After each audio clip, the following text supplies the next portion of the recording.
Bismillahirrahmanirrahim. Bismillahirrahmanirrahim. Coba yang ini nih. Ya.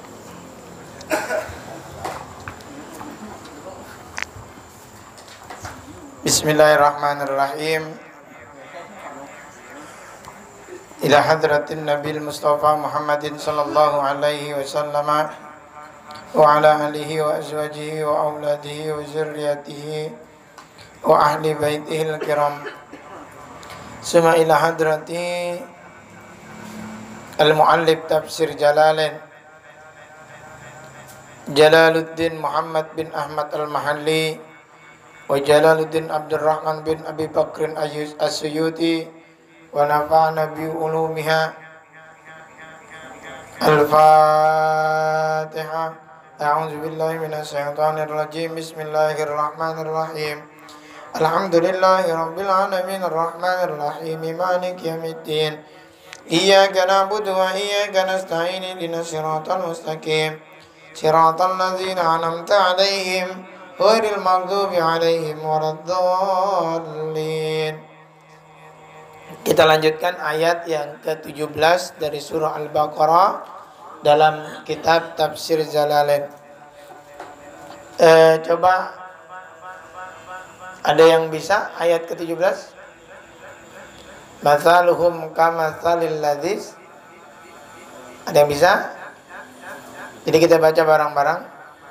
A'udzu billahi minasy syaithanir rajim. Bismillahirrahmanirrahim. Mathaluhum kamathalil ladzi istawqada naran falamma adha'at ma aulahu dhahaballahu binurihim wa tarakahum fi dhulumatin la yubsirun. Summun bukmun umyun fahum la yarji'un. Aw kasayyibin minas sama'i fi zulumatun wa ra'dun wa barqun yaj'aluna asabi'ahum fi adhanihim minas sawa'iqi hadaral maut wallahu muhitum bil kafirin. Bismillahirrahmanirrahim. Mathaluhum, perumpamaan, sifatuhum fi nifaqihim, sifat mereka fi nifaqihim, di dalam kemunafikan mereka. Jadi ini masih menceritakan tentang orang-orang munafik. Masaluhum, perumpamaan mereka, yakni orang-orang munafik, sifatuhum, di dalam sifat-sifat mereka, fi nifaqihim, di dalam kemunafikan mereka, kamatsali, seperti perumpamaan alladzi, orang-orang, alladzi istauqada, yang menyalakan, auqada, yakni menyalakan, naran, yakni api, fi zulmatin, pada tempat yang gelap.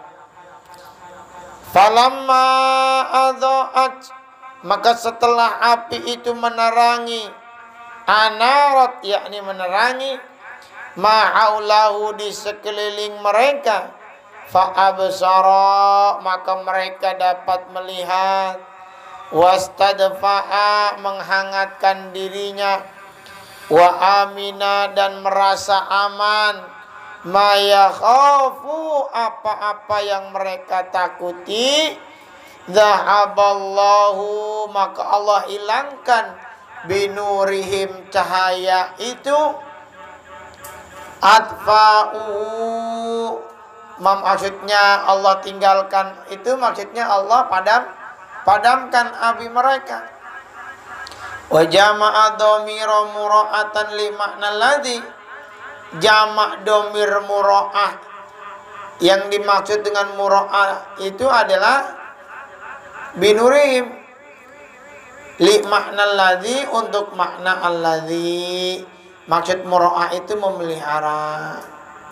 Wa tarakahum, dan membiarkan mereka fi zulumatin, di dalam kegelapan, la yubsirun, mereka tidak dapat melihat, ma'aulahum, apa-apa yang di sekeliling mereka, mutahayyirina, mereka dalam keadaan kebingungan, anitoriki, terhadap jalan yang ditempuhnya, khaifina, mereka takut, fakadzalika, maka yang demikian itu, haulai, mereka orang-orang munafik, amanu, beriman, bi izhari kalimatil iman, dengan menampakkan kalimat iman, fa idza matu, maka apabila mereka mati, ja'ahumul khauf, apabila datang kematian mereka, al khauf, mereka takut,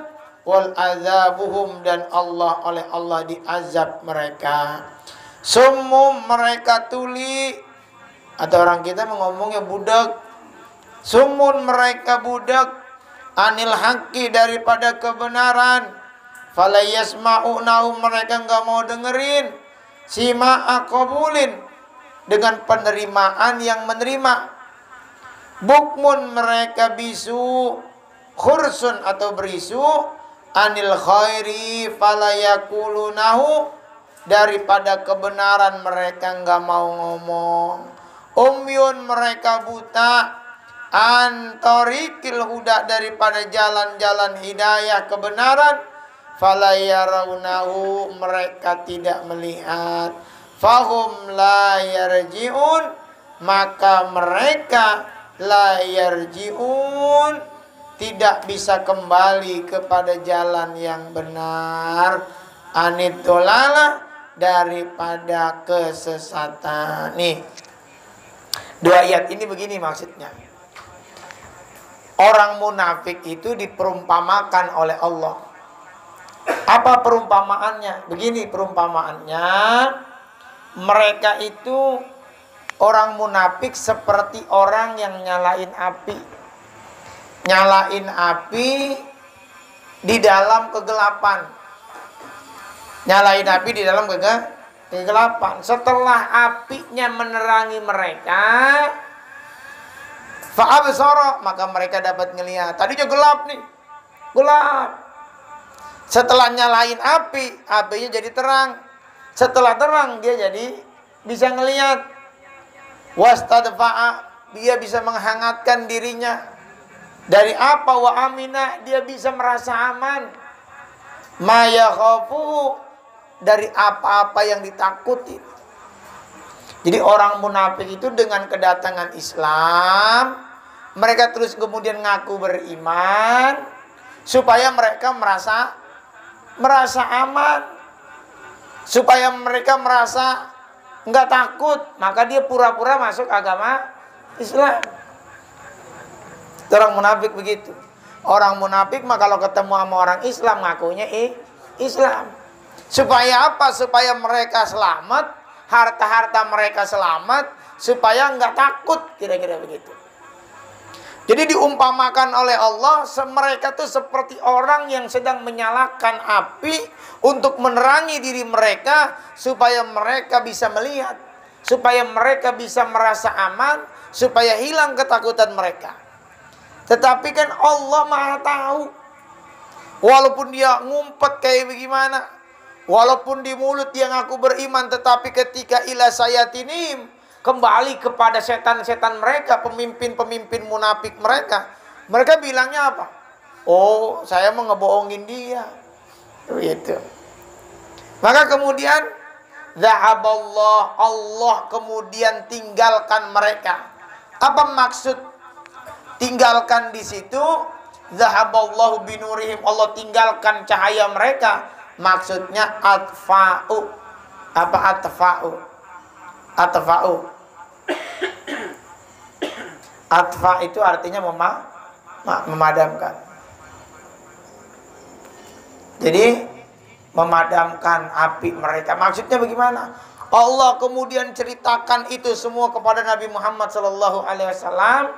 Mereka ini adalah orang-orang munafik. Terus setelah Allah padamkan api mereka, wa tarakahum fi zulumatil la yubsirun, mereka ditinggalkan oleh Allah, mereka dibiarkan oleh Allah di dalam kegelapan mereka. La yubsirun, mereka kembali nggak ngelihat. Padahal kalau dia mau beriman saja, nggak perlu jadi orang munafik, selamat. Tetapi ketika pilihannya itu dia ambil oleh mereka jadi orang munafik, beriman mah kalau ditanya mah agamanya apa, Islam 100%, 100%. Tetapi ketika kembali kepada mereka punya sahabat, kembali kepada mereka punya setan-setannya, makanya disebutkan ayat sebelumnya ila sayatinihim. Yang dimaksud dengan setan-setan mereka adalah pemimpin-pemimpin mereka. Dijelaskan kan begitu.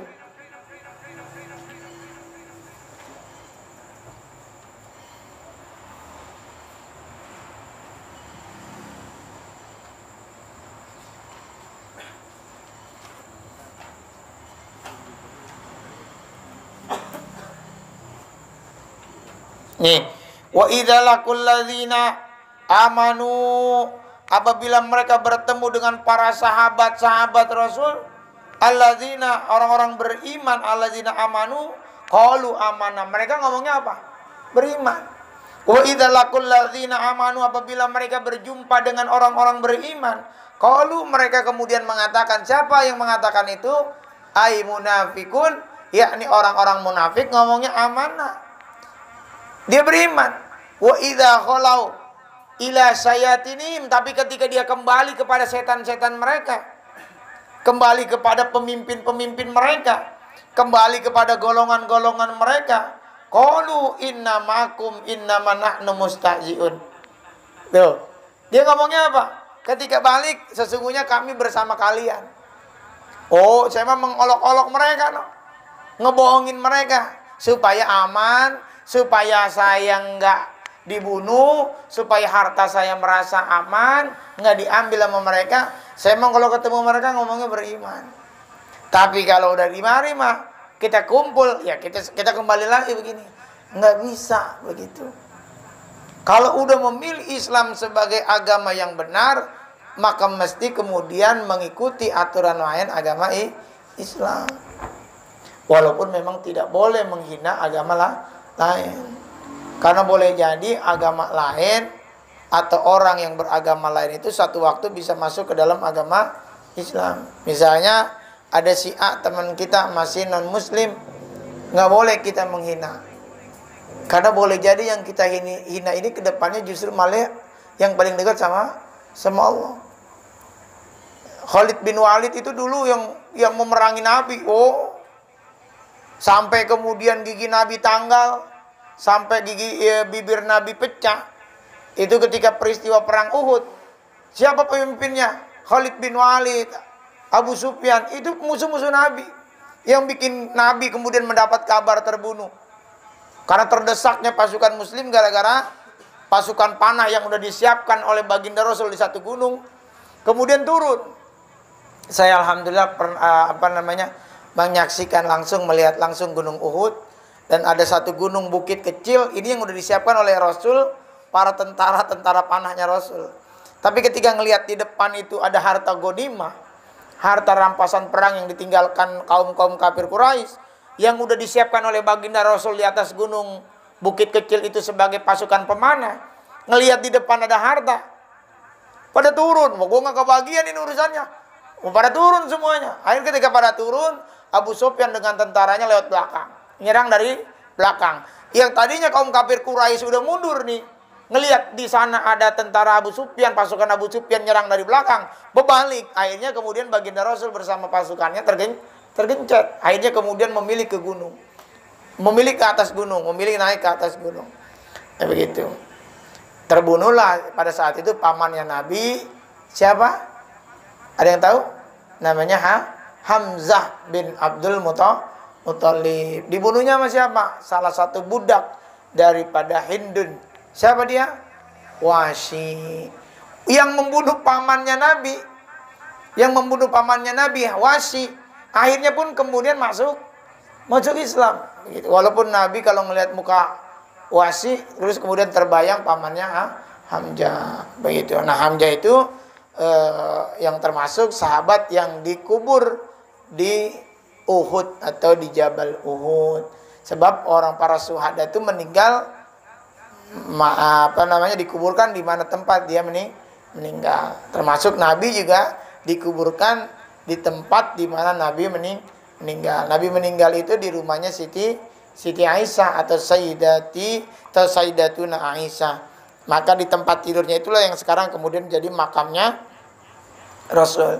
Disusul oleh ayahanda daripada istrinya Nabi, yakni Abu Bakar As-Siddiq, dikuburkan di samping dengan Rasul. Tetapi tidak lurus, tapi miring. Jadi Nabi, Abu Bakar, setelah Abu Bakar kemudian dikuburkan bersamanya Umar bin Khattab. Begitu. Maka di Madinah itu, di Masjid Nabawi, di sebelah mana itu, di dekat Raudhah, sebelah Raudhah itu ada satu tempat di mana dikuburkannya sosok manusia paling mulia yang namanya paling disebut.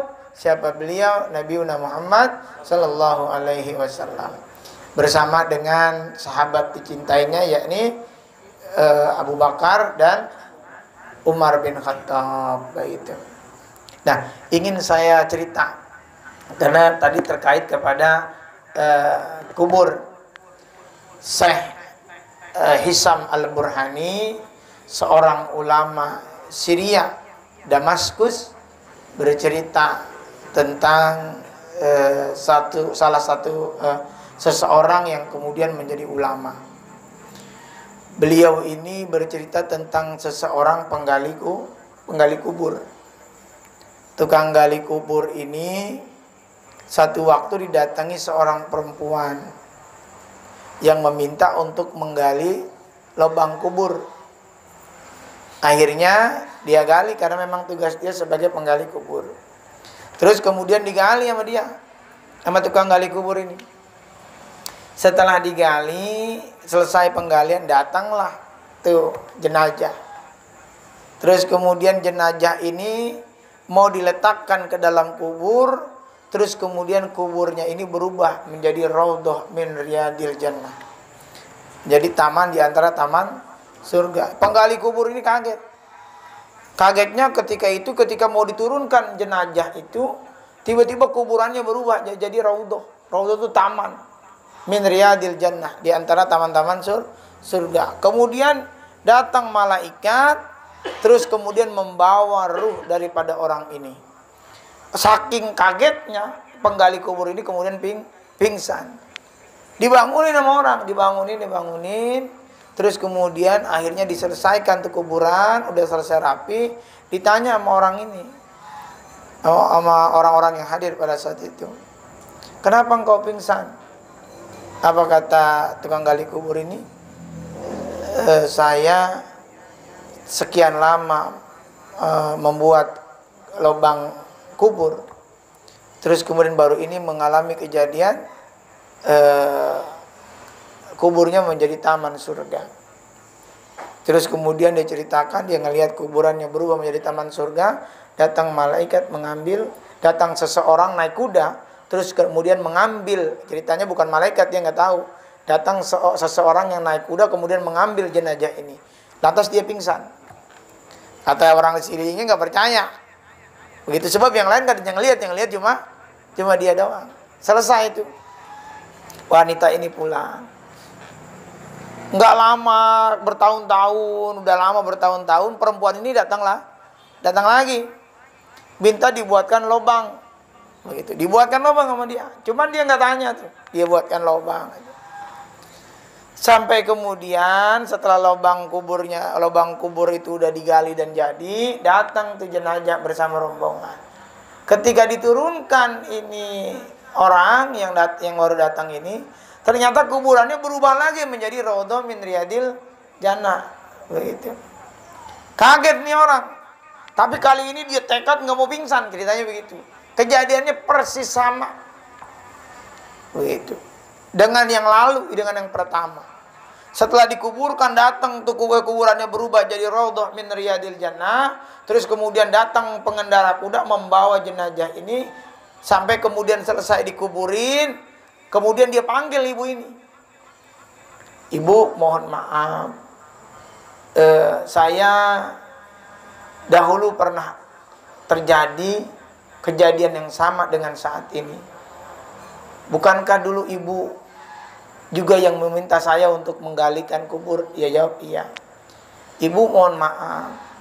Saya mengalami kejadian ini bahwa setelah jenazah mau dikebumikan, ternyata kuburannya berubah menjadi raudhah, taman min riyadil jannah, di antara taman-taman surga. Terus kemudian datang si pengendara kuda membawa jenazah orang ini. Sebenarnya siapa dua orang ini? Dua orang ini katanya adalah kedua anak saya. Yang pertama meninggal. Anak saya yang pertama meninggal. Yang meninggal pertama itu adalah seorang yang rajin menuntut ilmu, yang senang nuntut ilmu. Yang pertama meninggal itu yang senang nuntut ilmu. Meninggal, terus kemudian kuburannya menjadi raudhah min riyadil jannah. Terus yang kedua ini apa? Yang kedua ini adalah abangnya, kakaknya.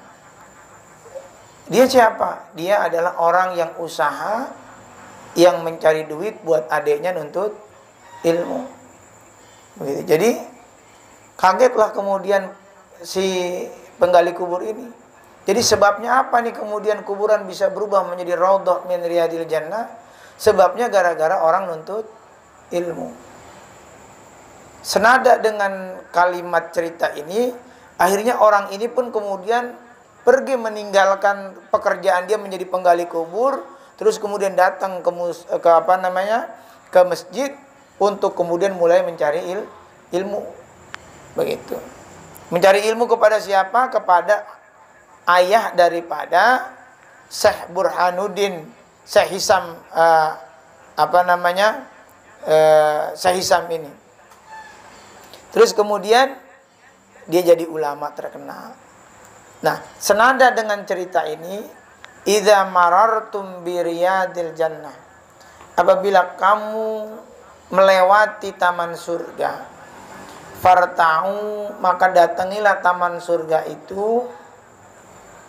Ditanya oleh sahabat, ma riyadul jannah, apa itu taman surga ya Rasulullah?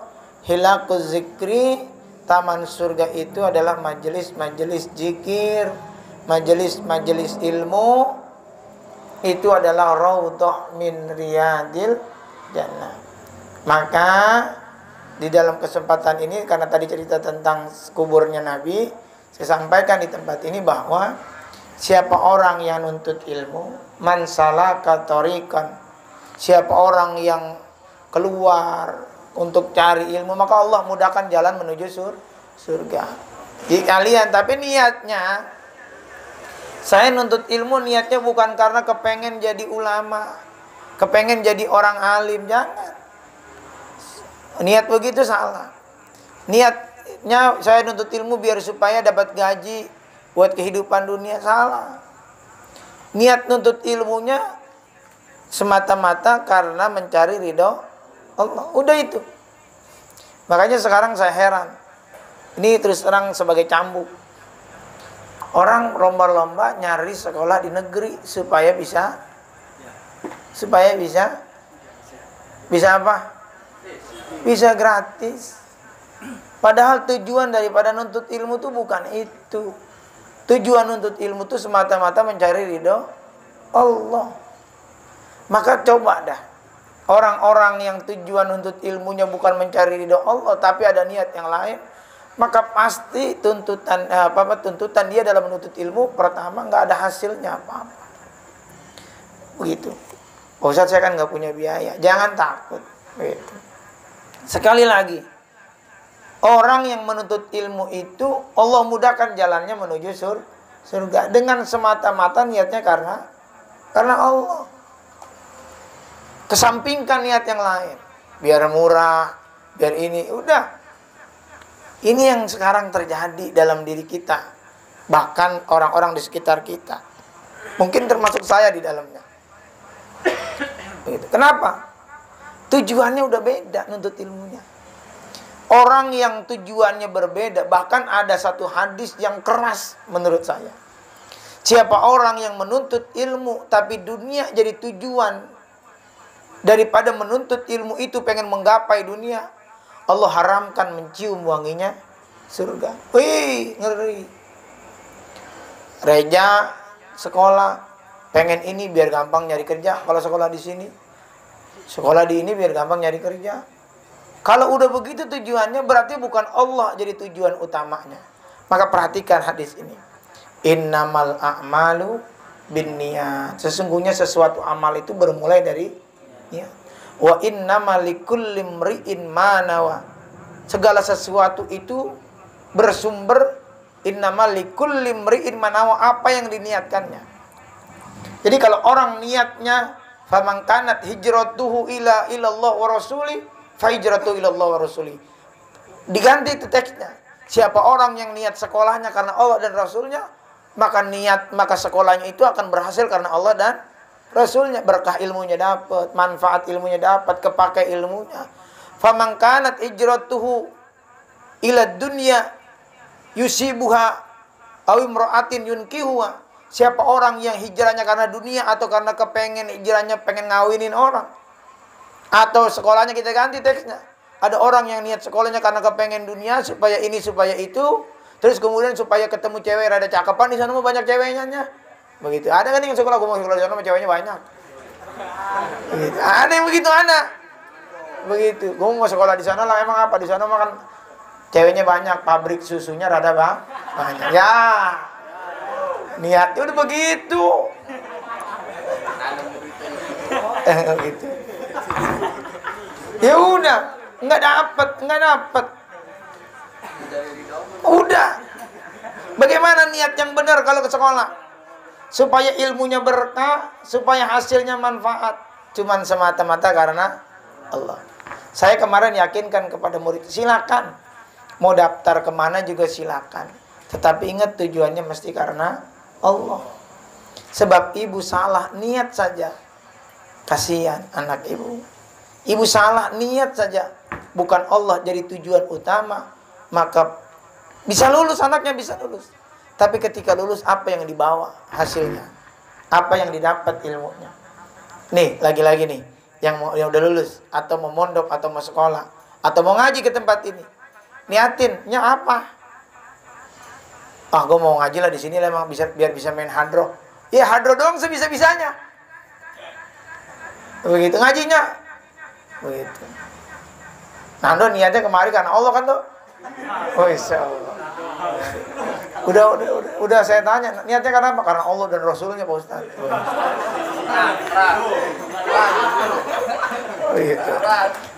Sholat subuh udah dibangunin, tidur di sini, buat saya gebuk begitu. Tadi pagi begitu. Waduh, ini nih yang karena Allah sama Rasulnya. Begitu. Ya, niatnya benerin begitu. Jadi kalau niatnya benar, nuntut ilmunya. Ketika kita man kharaja fi talabil ilmi, siapa yang keluar dari rumahnya buat nuntut ilmu, fahuwa fi sabilillah hatta yarji'a. Maka dia sedang berjuang di jalan Allah sampai dia pulang ke rumahnya. Yuk. Si Ibnu niat dari rumahnya, mak mau niat mengaji. Sampai di sini nggak nyampe. Kemana tahu tuh anak? Begitu. Niatnya mengaji nggak nyampe. Itu bukan fisabilillah. Begitu tuh. Waduh. Itu pula kalau meninggal bukan sangit. Begitu. Makanya kalau niatnya udah berangkat ngaji, izin sama orang tuanya berangkat ngaji, maka harus ngaji. Begitu. Reja niat ngaji main bola. Waduh. Ibnu niat ngaji main PS. Wah, ini nggak beres ini. Ngaji apa di PS? Ngaji. Banyak dah ngajiannya Pak Ustadz dah begitu. Jadi harus benar niatnya, ya. Begitu. Pak Ustadz nggak nyinggung siapapun, nggak. Kalaupun Pak Ustadz contoh Ibnu, supaya bukan nyinggung Ibnu, bukan. Begitu. Supaya benar dia, begitu. Benar niatnya. Sebab niat itu menjadi pokok. Niat itu menjadi pokok. Ingat, tadi bayangin ya, pengen nggak kuburan kita jadi raudhah min riyadil jannah? Waduh, Pak. Saya ini sampai sekarang, bahkan kita semua nih orang yang takut matinya itu dalam keadaan bukan husnul khotimah. Kita kan mintanya, harapannya supaya kita meninggal dalam keadaan husnul khotimah. Begitu. Ini ceramah Jainuddin MZ. Cerita tentang kehidupan di alam barzah. Saat orang masuk ke dalam kubur, nih, itu kita ngedenger tuh telapak kaki, langkah kaki orang yang ninggalin kubur. Kita nih masuk ke dalam kubur, dimasukin. Kita ngedenger tuh langkah kaki orang yang ninggalin kita. 7 langkah itu kita ditinggalin, datang tuh malaikat, ngebangunin kita, ngedudukin kita. Begitu. Setelah ngedudukin kita, kemudian ditanya, kamu kenal nggak dengan orang ini? Kalau kita nggak bisa jawab, alam barzah itu nungguin sampai datang hari kiamat. Kalau kiamatnya masih 10.000 tahun lagi, berarti kita di alam barzah sebanyak 10.000 tahun. Sementara kita hidup di dunia cuma 73 tahun, 63 tahun, 50 tahun, atau berapapun. Artinya tidak melebihi hidup kita di alam barzah. Tapi ketahuilah, kehidupan kita yang singkat ini justru jadi patokan kehidupan selanjutnya. Kehidupan kita yang singkat ini, yang cuma 70, 80, maksimal 100 tahun, itu jadi barometer kehidupan kita setelah kita. Kehidupan kita di alam barzah kita nggak pernah tahu. Barangkali kita meninggal tahun ini. Oh, boleh jadi kiamatnya 10.000 tahun lagi. Kalau di antara kalau 10.000 tahun lagi itu kemudian kita mendapatkan kenikmatan, nggak berasa nunggunya. Tapi kalau 10.000 tahun lagi kita kemudian di alam dunianya beramalnya kurang, maka begitu di alam barzah tersiksa sampai 10.000 tahun, belum pada siksaan yang hakiki, belum pada siksaan yang sebenarnya masuk di yaumil qiyamah, mulai perjalanan kita. Itu belum nyampe siksa kita di hari kiamat, baru siksa kita di alam kubur. Kalau nunggunya lama, contoh begini, gampang begini. Kita lagi baca Quran. Nih. Baca Quran setengah jam. Lama apa kagak? Besok ini kan khataman Quran. Baca Quran setengah jam, lama nggak? Ini kalau orang, saya tahu nih, saya terus terang ngeliatin. Kalau gini, ada yang lagi baca terus ngeliat lagi, berapa lembar lagi sih? Itu kelakuan siapa tuh?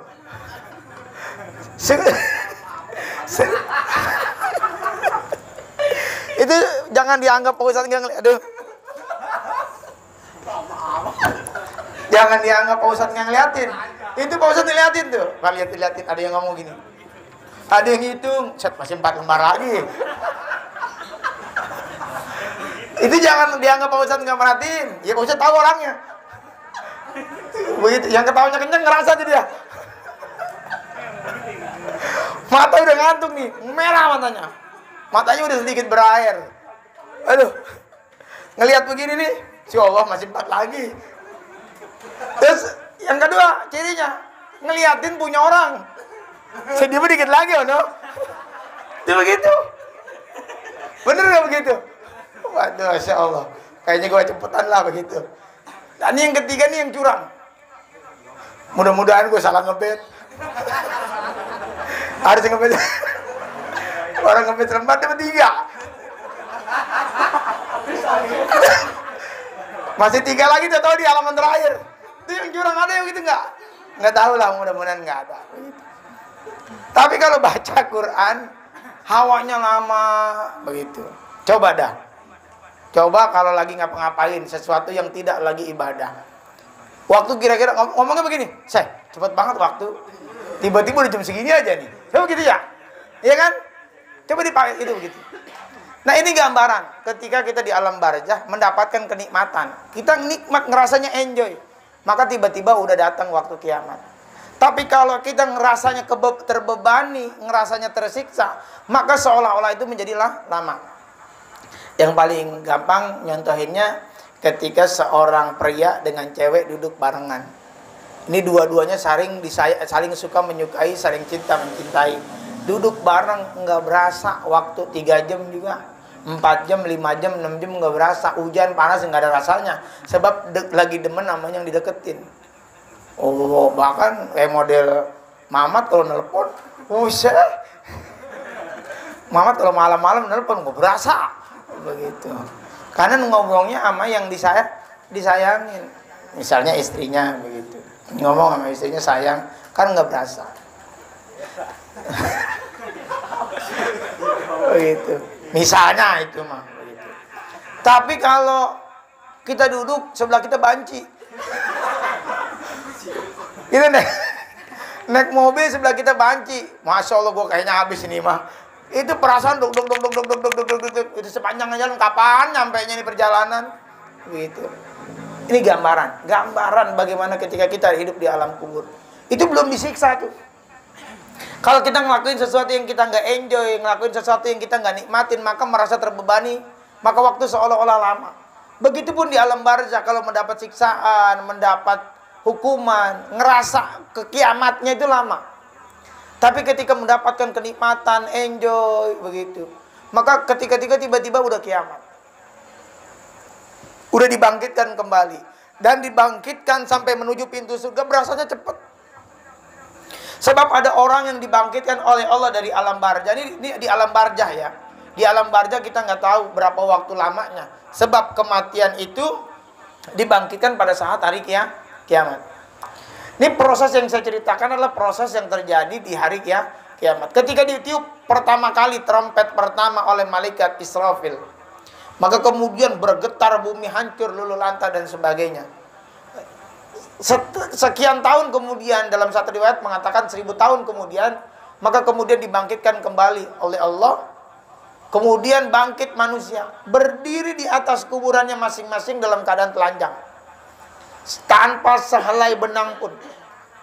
Udah pada saat itu nggak ada yang sibuk, nggak ada yang ngeliatin sebelahnya kuburan cewek aja begini, nggak ada tuh.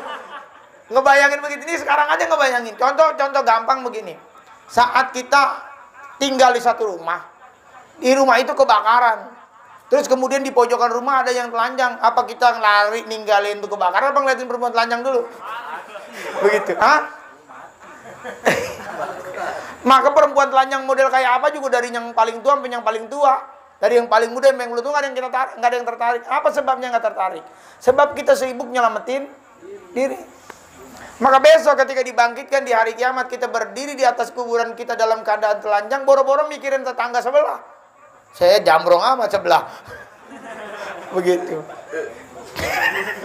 Begitu. Muka enggak begitu. Makanya kan orang nikah itu dapat SIM, surat izin menikah. Dapat BPKB. Apa BPKB?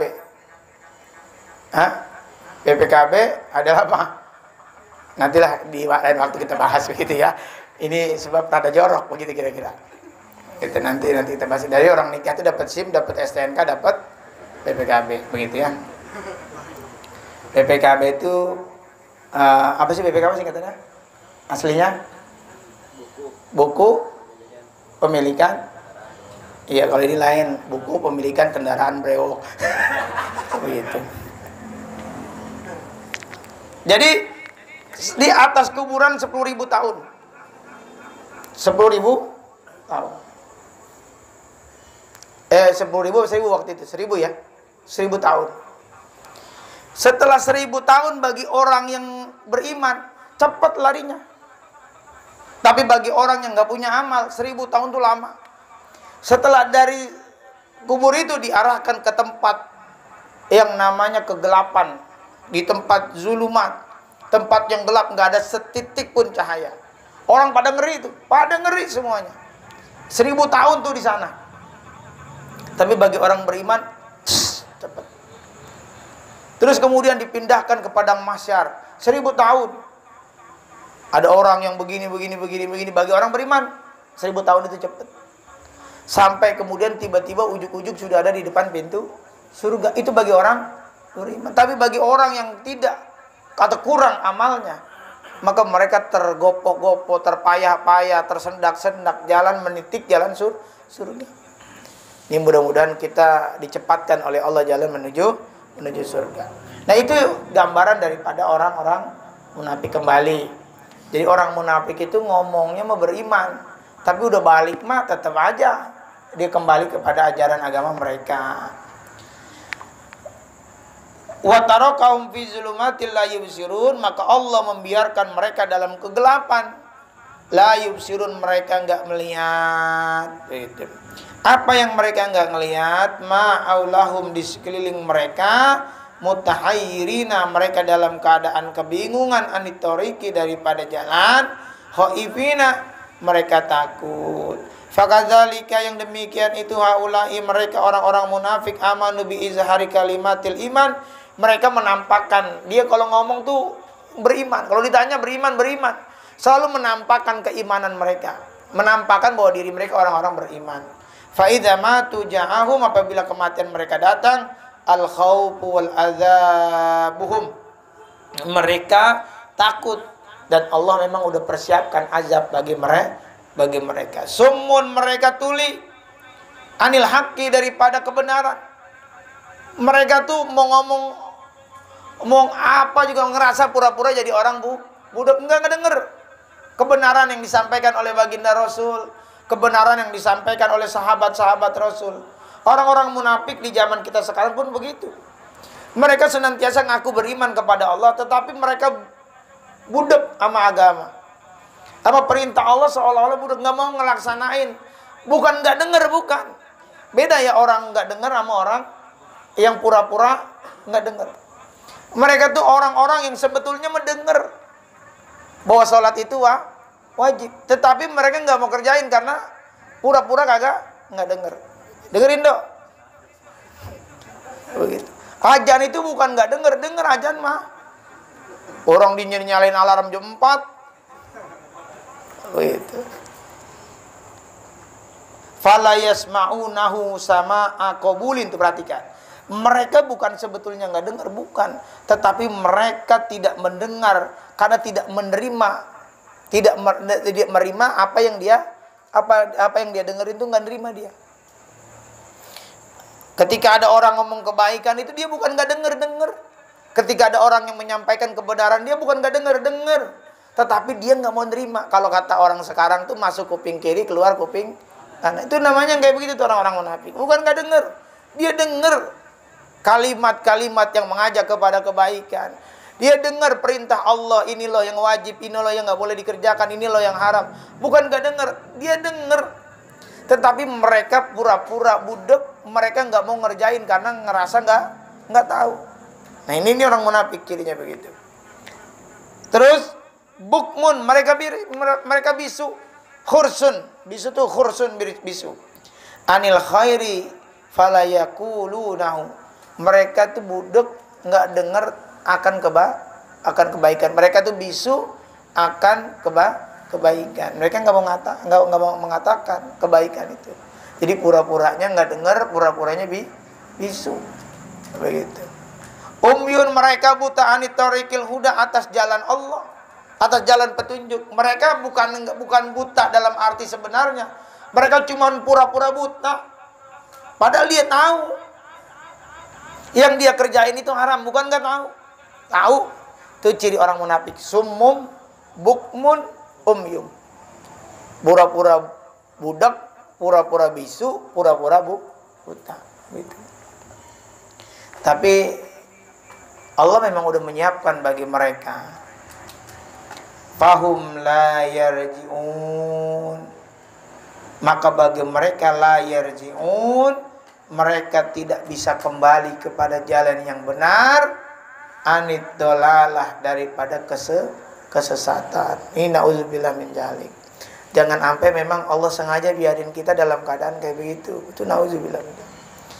Makanya kita sering kali minta, ya Allah, coba dah jamaah termasuk diri saya renungin kehidupan kita ini dari sekian tahun kita hidup. Kita timbang-timbang sendiri, itu namanya muhasabah, Muhasabah itu penting begitu. Muhasabah itu penting. Sama kayak orang yang pencinta alam yang sering ke gunung. Kalau ditanya mau kemana ke gunung, mau tadabur alam. Tadabur itu apa sih? Tadabur itu merenungi alam. Dalam kitab Tijanud Durori, salah satu cara ketika ditanya, apakah kamu tahu Allah? Bagaimana jawabannya? Alam. Alam semesta ini adalah satu jawaban hujjah atas keberadaan Allah. Kalau yang pergi ke gunungnya benar nih. Sekarang kan banyak juga yang pergi ke gunung tapi kagak bener. Ini mohon maaf, ini nggak nyinggung Saib nih. Gitu. Nggak nyinggung. Atau siapapun yang suka ke gunung. Nggak nyinggung siapapun yang ke gunung. Silakan ke gunung.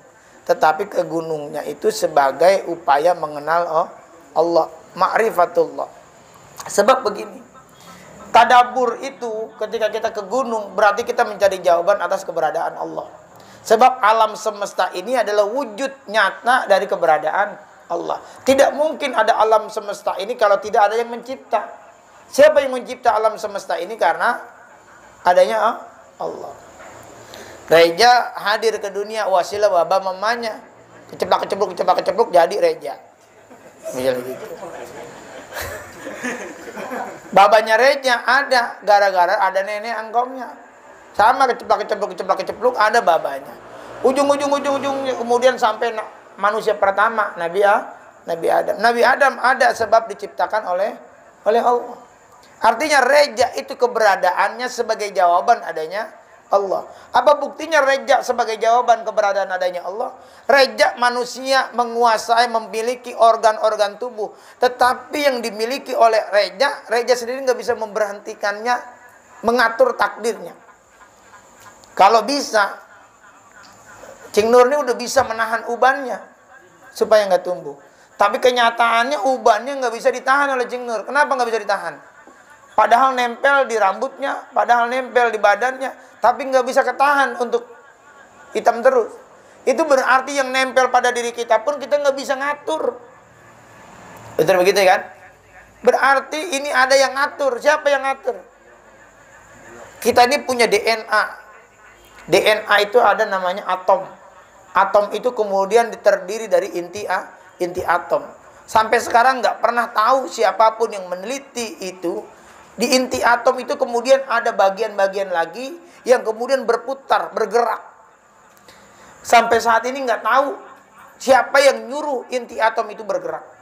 Maka kemudian metabolisme tubuh itu berjalan karena ada susunan dari DNA yang kemudian terjadi pada inti atom, yang kemudian ada pergerakan di dalamnya itu. Dia muter terus tuh. Inti atom itu muter. Neuron dan proton itu muter terus. Itu yang kemudian menjadi metabolisme tubuh. Kemudian tubuh bergerak, hidup dan sebagainya.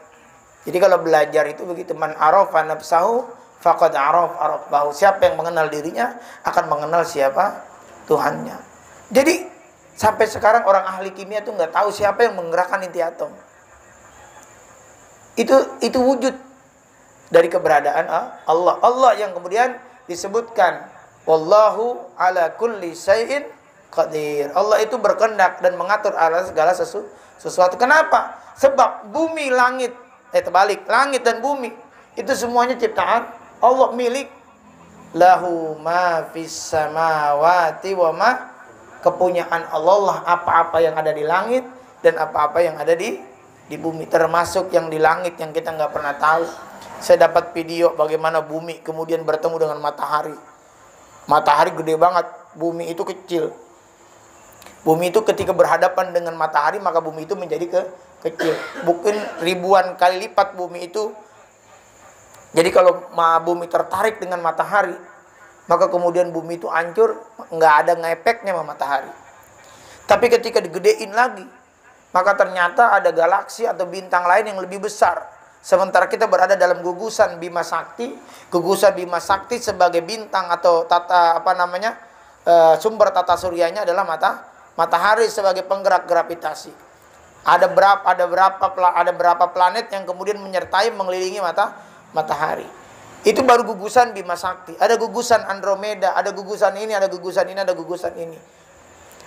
Ada satu bintang yang berpuluh-puluh kali lipat dibanding dengan matahari. Besarnya bahkan sampai ribuan kali lipat dibanding matahari. Di alam semesta ini kita cuman berada pada gugusan Bima Sakti, yang kemudian bumi itu dalam gugusan Bima Sakti itu kecil. Pertanyaannya, kalau bumi kecil bagaimana, Nando? Bumi kecil, cuman jadi debu. Bayangin Pak, ada satu titik di tembok,